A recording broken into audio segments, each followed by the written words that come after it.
So, Gerry, thanks for taking some time. I'm definitely want to hear more about what regional directors do. I guess it would be great just to hear maybe a quick intro about how you fell into it, and maybe we can take it from there. Yeah, hi, David. Yeah, I'm Gerry. I've been with Freeman Clarke about just over 2 years now, looking after the Southeast region. And how did I get to it? Well, it was really to do with wanting to be a real benefit to local businesses in the region.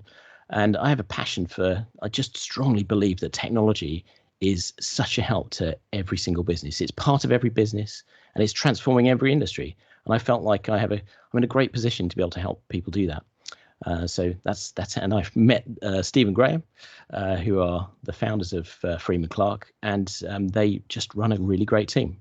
All right. When you make the transition from a CTO to someone who's doing more sales, like what was that like for you? And was it challenging? Going full on into business development really drew upon some of my other experiences, such as building a business and actually getting out there and getting the message out to people. And that is quite different. But doing this isn't exactly sales, because what we do is really build relationships with businesses. And if somebody really gets where you're coming from and they understand what it is that you're trying to do, then they'll want to work with you. So it isn't quite the same as going out with a suitcase with a bunch of parts for a vacuum cleaner and trying to convince somebody to sell it. It doesn't really work that way. I mean, I think nobody gets to a senior position in technology without being able to sell themselves and what they do to a certain extent. How much time do you find yourself talking about technology itself versus like the business or maybe what Freeman Clarke does? Like, do you stay pretty technical and on point when you're in the conversations, particularly early in the process? Mostly I stay away from talking directly about technology and getting into the detail of technology.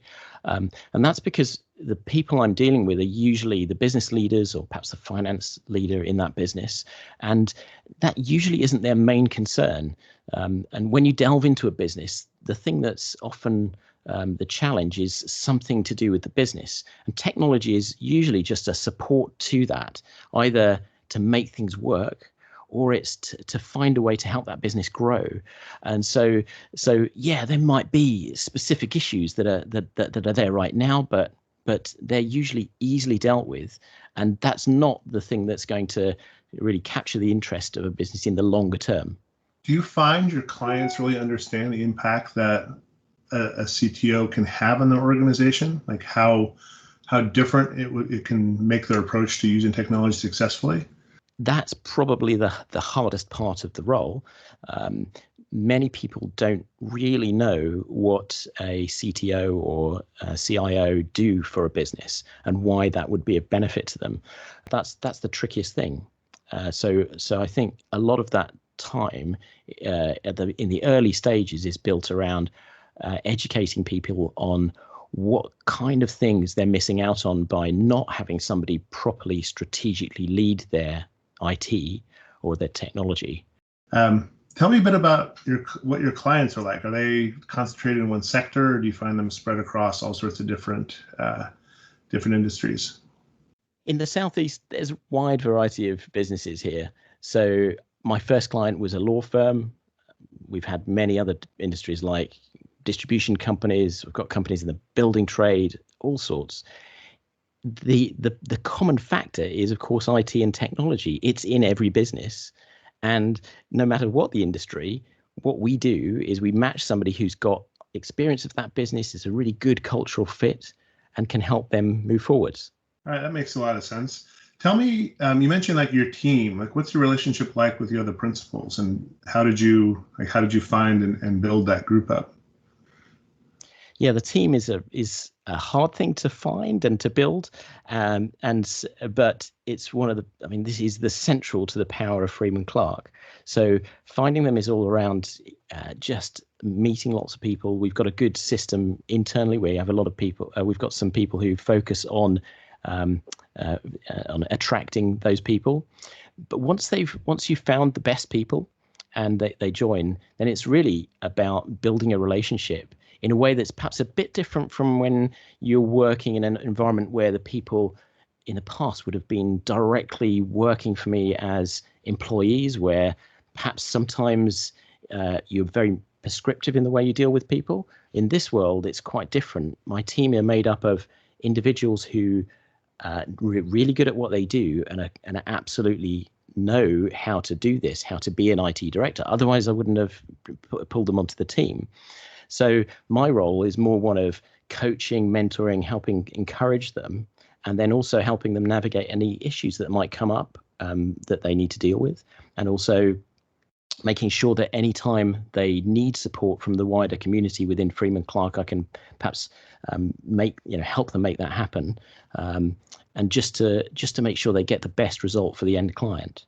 So tell me a bit about like the first part of as you were coming on board and the initial growth. Like I would imagine that took some time to figure out how to be a regional director. I mean, can you share some of the things that worked or maybe some of the things that didn't work? Yes, looking after and starting a completely new region for the business means building up a complete contact base from scratch. It means not just finding prospects and leads to talk to, but it's also about finding partners within the region to work with, other businesses that are perhaps like-minded and that can help. And that takes some time. It takes a while to build up that network of people who then know you. So I spent a lot of time in the early days in going to lots of events and finding and nurturing those relationships. But as the thing builds, it becomes easier in terms of that network is then built, and then it gradually gets into a different zone where you become known in the region. And then that's really when I think things blossom with partners and other businesses. I think for me, one of the things that sounded most interesting was that you have a lot of control over your time and lifestyle. Has that been true for you? Absolutely. This is the most flexibility I've had. I put in the hours that I feel are appropriate to put in, and that means that I can spend time with my family when I need to, or I can put in as many hours as I want into this. So there's no limitations on that, and that flexibility is absolutely great. That's one of the best things about doing this. And knowing that I can rely on my team to do a good job when they are actually deployed and doing work with the business gives me a sense of I'm also not getting the day-to-day operational interruptions that you might get when doing more of an operational role. So both sides of that make it very flexible.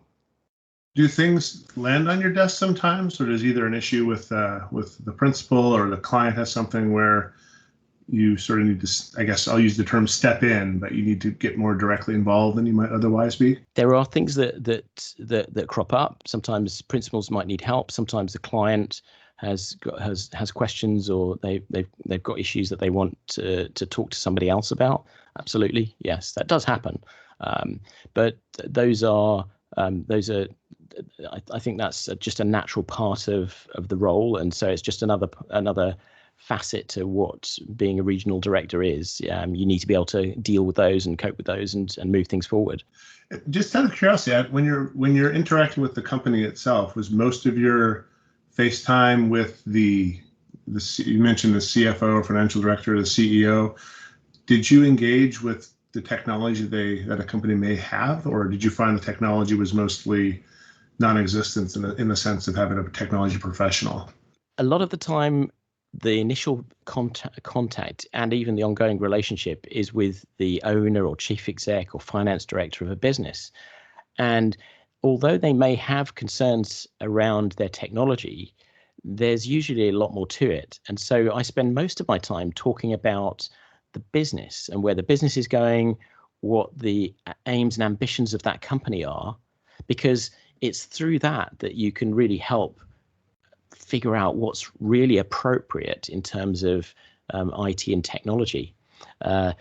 Something that's appropriate, say, to a company who wants to grow through acquisition is completely different from somebody else who wants to make inroads into, say, a new online digital side of their business. And so the trick to Freeman Clarke, the reason that I think we're successful and we're good at doing this, is because rather than treating it as a project that we just execute, we're figuring out what does good look like for the client, and are we able to measure what the actual business outcome would look like, rather than just purely looking at these things as some kind of technology choice, as if that was the answer. As I think about coming on as a regional director, I'm very excited about it. One of my biggest worries or concerns is what the relationship and support you get from Freeman Clarke centrally.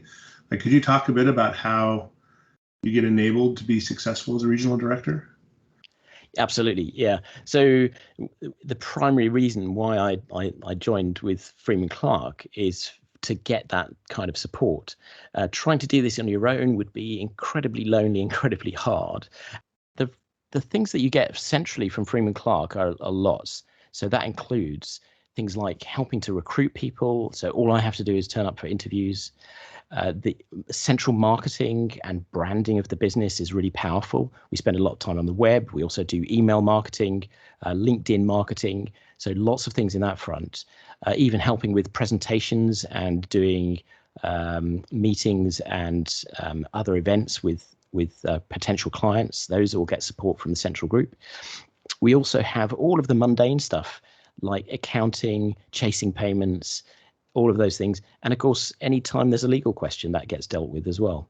So there's a lot of things that are done centrally. And on top of that, that community of regional directors really solidifies that. So it makes it a great place to be part of. All right. Gerry, thanks so much for taking some time to answer my questions. It really sounds like a great opportunity. I'm very excited about coming on board as a regional director, and I feel like I have a great idea of what's ahead of me. Many thanks, David, and I wish you lots of success.